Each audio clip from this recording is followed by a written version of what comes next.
ચૂંટણી પ્રચારની, કારણ કે હવે માત્ર 1 અઠવાડિયા કરતાં પણ ઓછો, આમ જુઓ તો હવે 5 દિવસ બાકી રહ્યા છે અને 5 દિવસ બાકી રહ્યા છે ત્યારે પ્રચાર પડઘમ શાંત થતા પહેલા નેતાઓ ઉમેદવારો એડી ચોટીનું જોર લગાવી રહ્યા છે અને સુરતની અંદર નવસારી લોકસભા બેઠકના ઉમેદવાર CR પાટીલ અત્યારે રોડ શો કરી રહ્યા છે। પ્રચંડ પ્રચાર CR પાટીલનો ચાલી રહ્યો છે, મહિલાઓ ગરબે ઘૂમી રહી છે, એની સાથે સાથે ડીજેના તાલ વાગી રહ્યા છે અને લોકો મોટી સંખ્યાની અંદર આ રોડ શોની અંદર CR પાટીલના રોડ શોની અંદર જોડાયા છે। CR પાટીલનો 30 કિલોમીટર લાંબો આ રોડ શો છે, 30 કિલોમીટર લાંબો રોડ શો નવસારીની અંદર, નવસારી અને સુરતની વચ્ચે આ રોડ શો કરવામાં આવ્યો છે।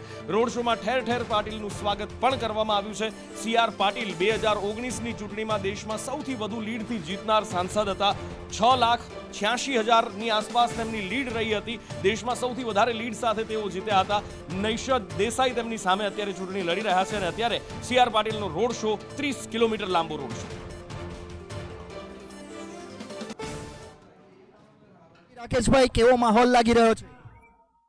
નવસારીની પ્રજા આવનારી લોકસભાની ચૂંટણીની અંદર પાટીલ સાહેબ જે 15 વર્ષ સુધી લોકોની વચ્ચે રહ્યા છે એમનું ઋણ ચૂકવવા માટે તૈયાર બેઠી છે અને આ રેલીમાં દરેક જગ્યાએ જે માણસની જનમેદની દેખાઈ રહી છે એ જનતાનો પાટીલ સાહેબ પ્રત્યેનો પ્રેમ દર્શાવે છે।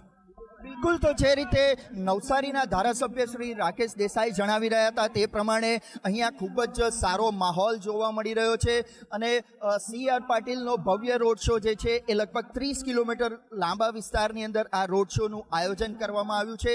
ત્યારે હજી અનેક સ્થળો ઉપર CR પાટીલનું આ જ પ્રમાણે સતત અભિવાદન કરવામાં આવી રહ્યું છે।